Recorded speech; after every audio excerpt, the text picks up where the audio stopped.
Bonjour frères et sœurs et merci de votre fidélité. Dieu est étonnant.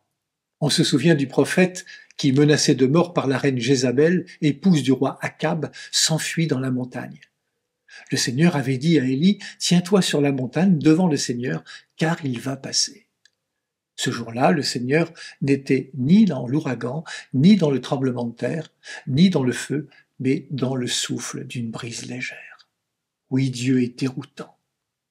Dans l'évangile de cette fête de Marie-Reine, il se révèle à Marie, une jeune fille fiancée à Joseph, un charpentier, vivant dans une bourgade de Galilée. Quoi de plus ordinaire?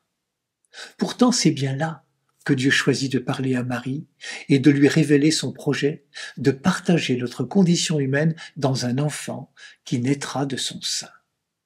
C'est Dieu qui prend l'initiative. C'est lui qui décide de frapper par son ange Gabriel à la porte du cœur de Marie.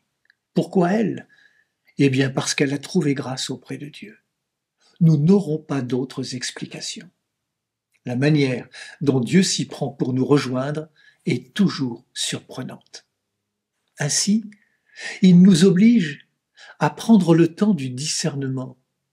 Sommes-nous capables de nous laisser étonner par lui? Marie, qui ne pouvait s'attendre à une telle visite, même si elle est bouleversée, va progressivement accueillir la parole du Seigneur et entre dans le dialogue. Comment cela va-t-il se faire? Au cœur du tourbillon de la vie actuelle, n'avons-nous pas un besoin vital de prendre le temps pour discerner ce que le Seigneur veut nous dire, discerner pour entendre et comprendre son projet, le projet pour chacune et chacun de nous? Marie a trouvé grâce auprès de Dieu. Ce qui est vrai de Marie est vrai pour chacune et chacun de nous. Dans la grâce du Seigneur, nous pouvons, comme Marie, discerner notre vocation, ce pourquoi nous sommes faits, notre mission en ce monde. La grâce du Seigneur vient nous chercher au plus profond de nos vies, là où nous sommes capables de choisir, de décider, de répondre.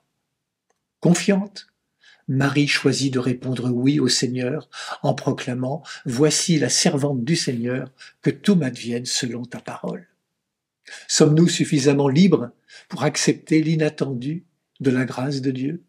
Sommes-nous suffisamment confiants pour nous laisser surprendre par ce que Dieu peut susciter chez nous, y compris chez les plus petits d'entre nous, y compris chez celles et ceux que l'on estime sans avenir, celles et ceux que l'on est tenté de juger? Merci Marie de nous donner l'occasion de nous émerveiller d'une possible fécondité de la parole de Dieu dans nos histoires humaines.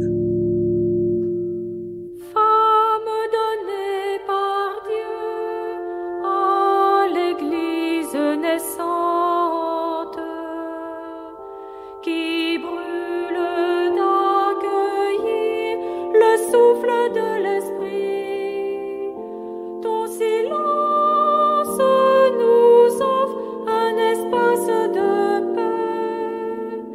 En toi nous écoutons la source qui murmure au fond des cœurs. Bonne journée à toutes et à toutes. Prenez bien soin de vous et des autres.